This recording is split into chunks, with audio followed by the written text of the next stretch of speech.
होते हैं उनको भी वो छोड़ चुकी हैं। और अगर भगवान का नाम लेने से, हाँ अंबेडकर अंबेडकर करने के अलावा इंसान भगवान का नाम ले तो स्वर्ग में कितनी सीट पक्की हो जाती है।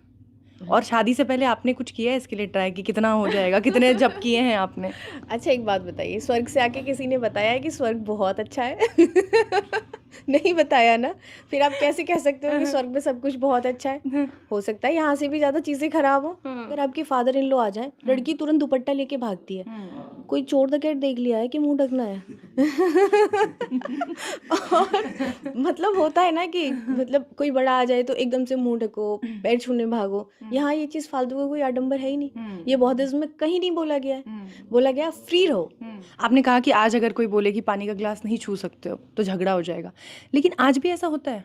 हाँ, होता ठीक है, है, काफ़ी आप होता है। ब्राह्मण समाज से आते हैं, आपने देखा होगा आपके परिवार में किस तरीके से अगर कोई छोटी जात का आता है तो आज भी उसे कहा जाता है नीचे बैठो, नहीं, है ना, मेरे घर में अलग ऐसा खाओ। नहीं है। नमस्कार, द जनता लाइव देख रहे हैं आप और मैं हूं आपके साथ पूजा।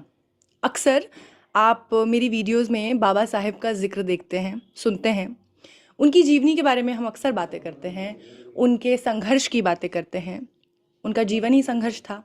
लेकिन इन सारी बातों के अलावा एक सबसे महत्वपूर्ण बात जो निकल के आती है वो आती है एक वैवाहिक जीवन की।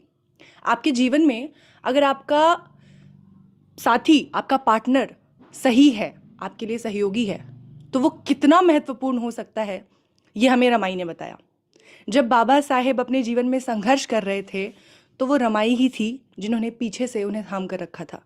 भले वो सामने नहीं दिखती थी, लेकिन उनकी परछाई बनकर उनके पूरे जीवन संघर्ष को उन्होंने झेला था। इसीलिए बाबा साहेब भी हमेशा उनके कृतज्ञ रहे थे। आज हमारे साथ जो मौजूद हैं मनीषा, इनके जीवन में भी इनके विवाह के बाद बहुत सारे परिवर्तन आए हैं और इनके जीवन साथी से मिलने के बाद इनके जीवन में परिवर्तन आए हैं। इसीलिए मैंने बाबा साहेब और रमाई का जिक्र किया, क्योंकि अगर आप अकेले संघर्ष कर रहे हैं तो ज़्यादा फर्क नहीं पड़ता, लेकिन अगर आप दो लोग मिलकर, पति पत्नी, एक साथ संघर्ष करते हैं तो आप समाज में बहुत कुछ बदल सकते हैं। और इसका जीता जागता उदाहरण आज हमारे सामने यहाँ मौजूद है, मनीषा और उनके पति। मैं ऐसा कुछ क्यों कह रही हूँ वो आगे आपको वीडियो में पता चल जाएगा। तो सबसे पहले मैं आपका स्वागत करती हूँ मनीषा। Thank you.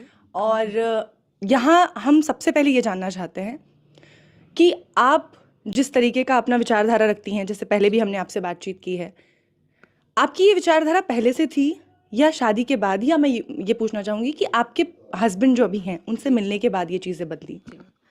विचारधारा उतना नहीं था, मुझे क्लियर नहीं था शादी से पहले।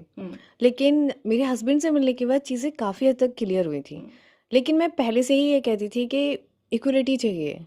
ऐसा क्यों होता है कि समाज में भेदभाव किया जाता है और हमें उतना आगे क्यों नहीं प्रमोट किया जाता जितना बॉयज़ को किया जाता है? तो वो एक जो चीज़ थी ना अंदर से, वो पहले से ही थी।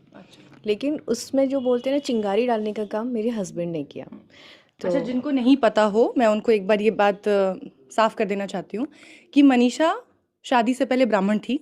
तो जिन्होंने पहले की वीडियो नहीं देखी, और उन्होंने शादी के बाद ना सिर्फ अपना धर्म छोड़ा, बल्कि ब्राह्मणवाद से जुड़े हुए जो कुछ भी आडंबर होते हैं उनको भी वो छोड़ चुकी हैं, और अब वो एक नई विचारधारा के साथ आगे बढ़ रही हैं और लोगों को भी उससे जोड़ने का काम कर रही हैं। इस बारे में हम आपसे जानना चाहेंगे।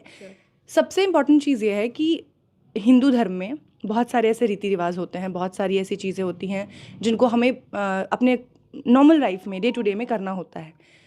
वो इस धर्म में आने के बाद आपने क्या परिवर्तन देखा? सबसे बड़ी बात, एक विचारधारा का चेंज आता है। आप वहाँ होते हो तो एक विचारधारा आपके साथ होती है कि नहीं, ये सारी चीज़ें हमें फॉलो करनी है। कभी माइंड में आता ही नहीं है कि लॉजिकल सोच के चलो कि क्यों फॉलो करनी है। अब ऐसा करने से कि आप बहुत लंबे लंबे टाइम तक, 3-3 4-4 दिन तक फास्ट कर रहे हो और जहाँ आपका शरीर बहुत ज़्यादा वीक हो रहा है, नहीं ले रहा है उन चीज़ों को, आप फिर भी उसको फॉलो कर रहे हो। क्यों क्यों कर रहे हो? एक लॉजिक से सोचना चाहिए। बहुत सारी चीज़ें ऐसी होती है कि आप रेगुलर मतलब आप समझ रहे हो, उन चीज़ों को फॉलो कर रहे हो तो, लेकिन फ़ायदा क्या हो रहा है? नहीं हो रहा। आजकल के युवाओं को अगर हम देखें तो आजकल के युवा जय श्री राम, हाँ, ये हिंदू बहुत महान, हिंदू की महानता की बात करते हैं, सनातनी होने पे गर्व महसूस करते हैं। उनके अंदर इतना कुछ आ रहा है, दिमाग में उनके भरा जा रहा है, या फिर वो खुद भी इस बात को बड़ा गौरवान्वित होकर बताते हैं हम हिंदू हैं। स्टेटस देखो लोगों के आजकल आप। उसके बाद आप कैसे डिस्ट्रैक्ट हो गए? आपके मन में ये कैसे नहीं आया? जैसा कि मैं आपको पहले बताया कि ये चीज़ थोड़ी-सी अंदर मेरे एलिमेंट जो था वो पहले से ही था। जब से मैं छोटी थी ना ये एलिमेंट था कि ये सब चीज़ें बेसिकली होती क्यों हैं और इसका बेनिफिट क्या होता है, तो मुझे जानना था। लेकिन जैसे मैं अपने हस्बैंड से मिली तो काफ़ी टाइम तक जब हम ऑफ़िस में थे तो कोविड टाइम था, मैं बात नहीं करती थी। लेकिन जैसे-जैसे हम धीरे-धीरे करके कोविड के थोड़े रूल्स रेगुलेशंस लूज़ हुए, फिर हमने बातें स्टार्ट की तो सबसे पहला मेरे टॉपिक था कि गर्ल्स को फ्रीडम क्यों नहीं दिया जाता है?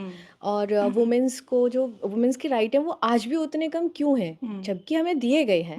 तो ये सारी चीज़ें मैंने एक मतलब जानी समझी तो उसके बाद मुझे लगा कि नहीं यार सब कुछ उतना ठीक नहीं है। और रही इसकी बात कि लोग इतना जय श्री राम और ये सारी चीज़ें क्यों करते हैं, देखिए इसे हम आज की डेट में एक थोड़ा सा पॉलिटिकल एस्पेक्ट से जोड़ के देख सकते हैं।